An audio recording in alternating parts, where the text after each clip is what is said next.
Hey there, StarCraft fans! It's Falcon Paladin coming at ya with yet another edition of StarCraft Brood War Remastered. Today I'm going to be a 2v2 on Iron Curtain featuring Stork, Snow, AC, and Game Moda. Alright, so Team 1 here on the left side, it is a purple Protoss, it is Snow, and his teammate is AC from the Terrario clan. And in the bottom right, we got ourselves ggaemo. And in the top right, as his teammate is going to be Stork. We've got RU and Black watching from the Charu clan as well, but they're just observing. They're not here. If you're not familiar with this map, I cast a 2v2 featuring, I want to say it was definitely Flash. I think Snow was in there too, Miso, and then another Zerg. I can't remember who it was, but this map is interesting because down the middle, there is an impassable series of mineral lines and these walls, right? So you can't cross left to right on ground. You can fly, and you can actually, whoop, you can glitch through. If you're Stork, you can glitch through with a worker, but getting anything else through is impossible. Zealots and Dragoons, whatever. Can't get through there. Lings either.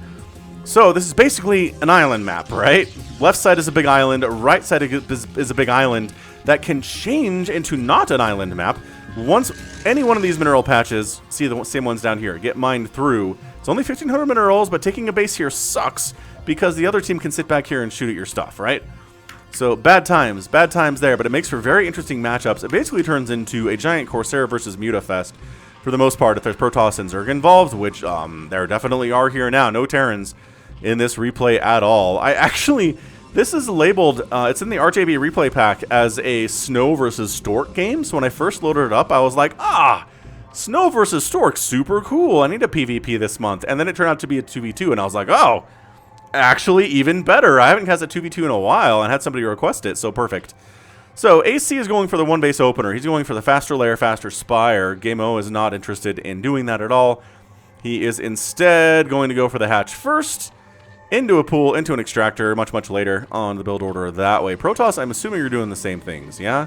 We got ourselves a gateway here, 2 pylons, and oh, no! Nexus firsting is Snow. So Snow's being the greedy one, his teammate is being fast tech, and then the other side, ggaemo, is being greedy, and the fast tech is coming from Stork. So, very interesting. They both have their designated roles here. Overlords are scouting because of course they are. They know where they are based on the sneakiness. This probe being super annoying from Stork. Are we surprised by that? No, Stork's really good at StarCraft. He can do whatever he wants. Meanwhile, it's a lair, like I said. Not getting metabolic boost, going for that lair, and bam, lair timing not that far behind from ggaemo, actually. So he's just tiny bit behind, plus his natural is done, whereas AC's is not. Now, AC, obviously, probably the worst player here, which doesn't mean he's bad. It just means, like, Stork and Snow are world class, and ggaemo is pretty good. He's pretty scary, too. So, AC, I wonder if they're going to target him and try to kill him first. To make it much easier for them to take down Snow, right? Right. Oh, his gateway... Wait. Was his gateway always here? His gateway might have always been here and I just missed it. Reasonable. Making zealots. I don't see the purpose of zealots as the opening on this map. Do you? Zealots can't glitch through these walls. It's going to be a while before these walls are done. And, like, the enemy's going to start with Mutalisks. So, I don't know what your zealots are for. Wait! How did he get a zealot in here? Okay, no, but for reals, though, does he have a gateway somewhere that I don't... I hate doing this, but I have to back this up, because I need to know where that zealot came from. Bear with me, I apologize. I know some people hate this. Okay, so here he is. You can glitch zealots through. Oh, Falcon, you're so dumb. What? I've only ever seen workers glitch through this, even on the other one with Flash. Oh my gosh, you just kind of bump them in. Okay, wow, zealots can warp through mineral fields. Hey, look at that. So that is why Snow is making a zealot. That's why he already has a zealot, is for that reason. So this Bulb the Zealot is cruising on out, trying to see what he can scout, what he can murderize. I mean, there are spires and stargates coming up all over the place. You can see that on the production tab. Zealot production for Snow is continuing. Because this long-braided zealot fellow is going to be super annoying until he's dead, and nothing can really kill him until the dragoon's out, right? Or like, I don't know, maybe like what else can kill a zealot that's running? Zealots with speed. Maybe Snow will get speed for his zealot, or maybe Stork's zealot will just kind of hang around in this mineral line and take shots until it dies. That's entirely possible, right? Got one kill though, not too shabby. A Ling glitches through. Now a single Zergling is here. This Zergling is trying to get through, can't quite do it. We've got Corsairs hunting down Overlords. Yep. This is a pretty typical team game. Let the chaos begin. The high level team game stuff is always extremely fun. Get him. Get him. Glitch through. Go. Yeah, that was easy. Overlord down. Is AC going to be supply blocked? No. He's prepared for this eventuality. Do you have any more kills? Oh, 3 kills for Stork Zealot is not shabby. Let's see what the Zealot from Snow is going to pull off. The Zergs are large. This one Ling made it through for scouting purposes. Isn't really expected to kill anything. Doesn't have any kills to speak of, and nobody's getting metabolic boost anyway. Art-U left the game. Hugh is obsing, so that's fine. Goodbye. Goodbye, Art-U. I guess he has seen enough. Maybe his computer lagged out. Maybe his internet died. I don't know. There's options. There's definitely options right now. So Scourge coming out from AC. The traditional Scourge versus Corsair battles are forthcoming. They are hunting, they're scouting, they're looking for the Corsairs, but the Corsairs are over here protecting ggaemo's base, which makes a lot of sense, I think. That Zealot, he's here. And there's a Dragoon to kill him, so he might end up getting a kill. And he does! He gets 1 kill, but then also he's dead. Wait, hold on. That Ling pulled back at the last second. Okay, now he's dead. Excellent. Still scouting around with his Zergling. ggaemo is. So, alright. Never mind, he's dead. That's over. Mutavlog, suddenly very big from ggaemo. Alright, so he's got 6 of them. It's not humongous, but, you know, bigger than going from 0, but that's how mutas work, right? Suddenly there are 6 mutas. Or suddenly there are 11 mutalisks. It's just how it works. Ah, look at this. Trying to expand down here as AC to wall this, get rid of this wall quickly. There don't seem to be any indication that team right side isn't. Oh no, there is a. Just for gas mostly though. He's not here to mine out this wall. Maybe that's the same thing. Actually, is there a gas geyser around here? No. Alright, well the mutas are here to go after AC, and his mutas are out of position. Doesn't see this coming at all, and several of his drones do end up going down. Scourge here to deal with the Corsairs. They fly for it. The Scourge are here to deal with the mutas too, actually, but mostly the Corsairs. If you can kill those, you're going to have a pretty good time. So yeah, it's muta, Scourge, Corsair from both sides at the moment. We might have to zoom out a little bit more than normal in this cast because it's flying stuff. They're fast. They spread out a whole bunch. You know how it works. Both players double pumping Corsairs for the Protoss. Both people going for the Scourge for the Zergs. And this is pretty mirror-y right now, right? Well, there's an extractor right here. I am the blindest. Oh, that's what that was. Man, extractor morphing buildings are always so big. They throw me off every time.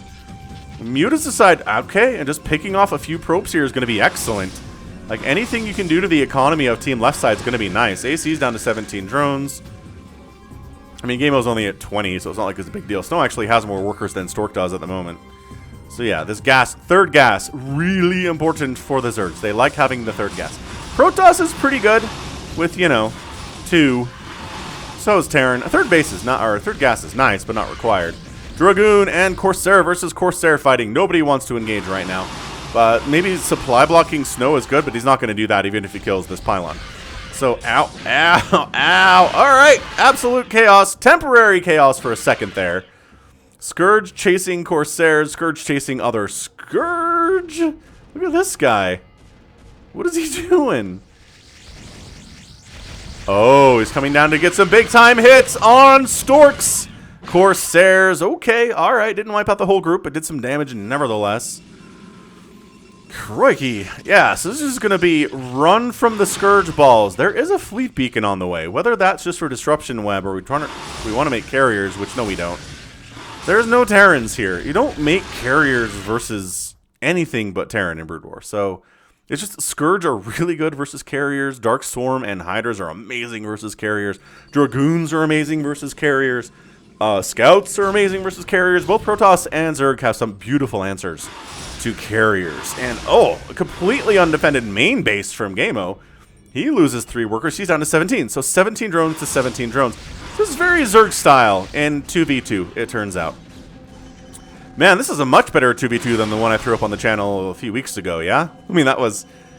that was fun. I'm not going to say it wasn't a fun cast, man. That one Protoss wasn't very good. And kind of threw it down for the rest of us. Everyone seems to be doing well at this point. AC is holding his own, which I expected, honestly. I mean, you don't get invited to a 2v2 like this. You don't get snow on your team unless you're pretty good. Unless you can hold it. I feel like this game's going to come down to like one miscalculation by one of the teams. And all of the Corsairs are just going to die, and then that's going to be it, right? Because if anybody loses all of their Corsairs, it's GG. Okay, one Corsair down. Muta's getting killed, though, from ggaemo. That's not great. Giant Scourge ball coming in from an unpredictable angle. Can't quite connect. Corsairs and Scourge have the exact same move speed, so if they're both moving in the same direction at top speed, they will not catch each other. There will be no connecting. It's just when turns happen and when you're coming from unexpected angles. Trying to jump on AC's Nat and just kill it. And, sure, that works. Remember when it was 70 to 17 workers? Not anymore. We're at 15. Down to 13. Ow, that hurts a lot. But can you get out? Oh, this is a great angle, actually. This is a great angle from AC. Gets... Oh, he doesn't actually want to fire on the mutas. Well, now he kind of is, but oh, man. Ah! Crazy Corsair versus Corsair action here. Who's winning? I don't know. It's a great question. Oh, sure, it looks like Stork was winning. Well done, Stork. Nice work. Ooh, loses a Corsair there, though. Ah, cannon positioning. Shutting down the gas of ggaemo would be humongous for Team Left. Because right now, AC is in a bad way. He's only at 13 drones, which, again, ggaemo's at 17. It's not like ggaemo's at 60 or anything. But Overlord sniping, this is not looking good for AC. Mutas supporting their Corsair brethren as well as they can. But look, he's just trying to make Scourge, but this is great micro, actually. This is not easy micro to connect like this against Scourge, but okay, that was a hit, but overall, not too bad.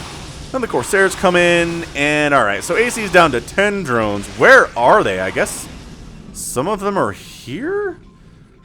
But then, there's more mutas here from AC than ggaemo has defending his own base, but the Corsairs are here to defend. That's the difference. Now the Corsairs from Stork are just completely covering this left side. There we go. Snow brings his Corsairs in, saves the Spire at least. But more drones getting sniped here seems a very real possibility. AC trying to get out of there with his Mutalisk flock, which is fairly well injured. Not too bad, though. And then these mutas, wow, taking some big-time hits. Overlords don't have speed, can't even try to run. But I'm guessing the Corsair number here for Stork is a lot higher. He's at 89 supply to 80, but Snow has more workers, too. So that means that Stork's Corsair army is much bigger than Snow's is, doing some basic math here. And basically, that was visually confirmed for us as well. What are we looking at? It is honestly just going to be Corsairs, Mutas, and Scourge until we die. Fleet Beacon, I guess, made for additional upgrades. That's the one thing I didn't mention, is you can get +3 attack and +3 armor with a Fleet Beacon. So that might count for something. I don't know why this is happening. I guess Snow's decided he wants this gas. AC's out of it. Is he going to retake that? That can't have been a misclick. That was a continual barrage. Yeah, okay. He's taking the assimilator. Fine. Fair enough. ggaemo comes in, says, your drone count is mine. Thanks for asking. Snow shows up. The mutas kind of can stick around because the Corsair count for Stork is winning this thing. Plus, there's a bunch of Scourge in, and now AC is going to lose that Spire. Is he? No, that is a lot more Corsairs than I thought Snow had. So the mutas are going to die. A few of them are going to die, but they do take down the Spire, which means AC is effectively out of this game. I mean, he's getting resources, but what can he spend them on right now? It's basically, I guess, Overlords. to try to not get as supply blocked as he has been.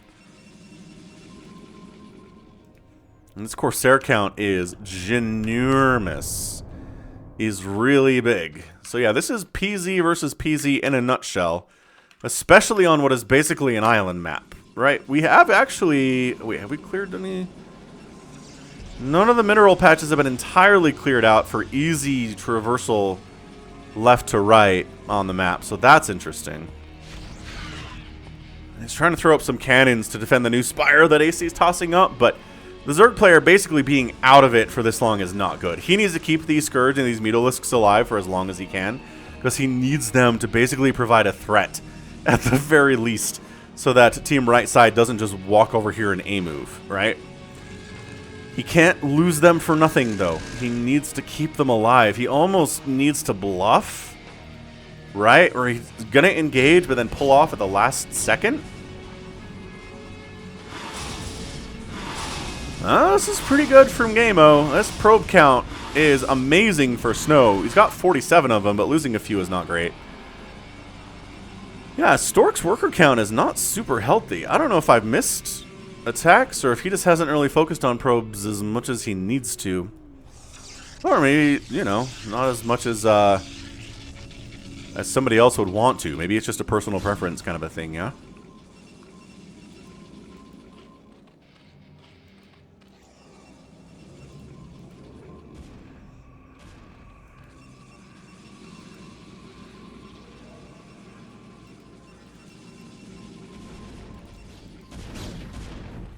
Few Dragoons out here from Stork. He's wandered... Oh. He was able to build a bunch of gateways down here. He doesn't need to cross through the minerals. Oh, that's really good from Stork. Oh, yeah. Okay, okay. So he's... I mean, basically, this Spire is done. AC is toast. These Dragoons cannot be opposed by the Corsairs. That's not what they're built for, unfortunately for them. Scourge... flying through. Corsair's feeling a little useless at the fact that there are, you know, 5 Dragoons on his side of the map. So they're just going to try to supply block ggaemo into next week, which is maybe kind of working so far.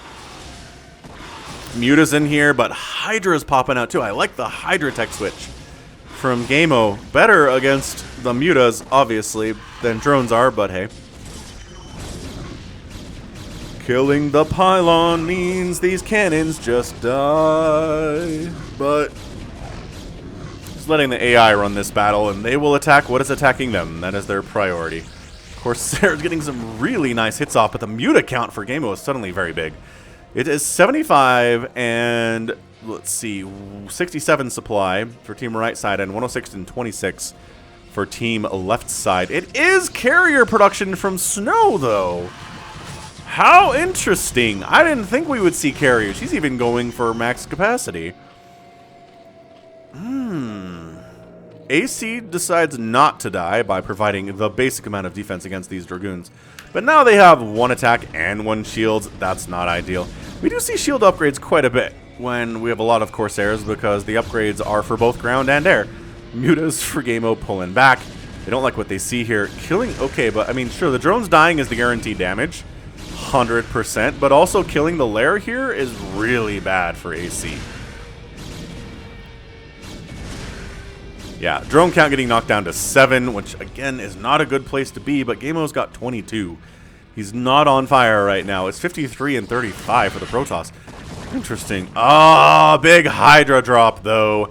Okay, that's actually humongous for ggaemo, and carriers in smaller numbers are actually pretty bad against Hydras, even without Dark Swarm. So, okay, Disruption Web coming in from Snow. He's still pumping those carriers, baby. They take forever to build. They take about a fortnight to actually happen. Oh, here they are. The first ones have arrived. But yeah, the Hydras can just attack individual interceptors. It doesn't really matter right now. There aren't enough carriers to be a massive concern. And Disruption Web's not up anyway. So these Hydras are kind of just wrecking stuff at the moment. As they're gonna do when there's no splash damage at all on the map. No Reavers, no Archons, no Storm. Right? No Plague, no Lurkers, nothing. They are masters of the domain. And this is real bad for Snow. So AC leaves the game, and Snow leaves the game, and ggaemo and Stork are your winners here in 19 minutes. Woof! That was a great little game-clinching play there from ggaemo. Just pumping Hydras. I don't know where he was hiding those. I guess I wasn't looking at all the different clumps of blue on this side of the map. Maybe they were hiding here. This was their hiding spot. But yeah, just a big old drop on the other side of the map, and then go and just kill everything. There's no answer to them. Hydras are super good. They just look weak because splash damage is so good against them, right? Siege tanks and the Reavers, the aforementioned Reavers especially. Stuff like Storm is what you need. And if those things don't exist, which they didn't, bam, Hydras are amazing. Should have teched into Storm there. Snow went for the carriers instead for reasons I don't fully understand. I mean, Corsairs are pretty good against them anyway. And the fact that there's a lot of Stargates means scout production is not that hard. Plus, you know there's already Hydras on the map. He knew there were Hydras before he started those carriers. So I just don't know. Maybe he was hoping that ggaemo wasn't teching hard into Hydras, or maybe he was hoping there wouldn't be as many before the carrier fleet got humongous, which is definitely possible. So, great game. That was really fun. That was definitely some good non-stop 2v2 here on Iron Curtain. Does that count for the PvP of the month for Daniel? That is my question.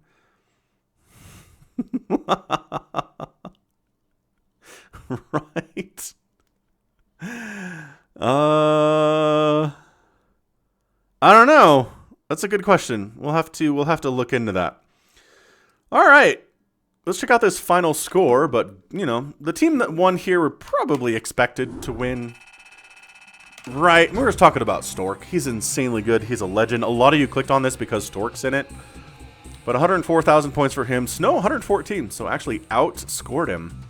A lot of that, I think, has to do with income, because produced 127 to 137. Snow produced more. Obviously, poor AC down here struggling a bit. Didn't kill a whole lot. Did a pretty good job producing units, but lost more than anybody else. Structures raised. Stork's killed a lot of buildings. A lot of those were Zerg buildings, I think. And then resources here, yeah.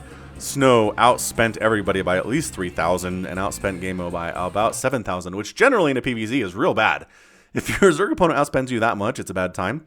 But, you know, Stork was there. He had his Corsair count. He had his Dragoons. The tech switch into the ground army with the Dragoons and the Hydras is what really made it happen for Stork and ggaemo there. And GG for everyone involved.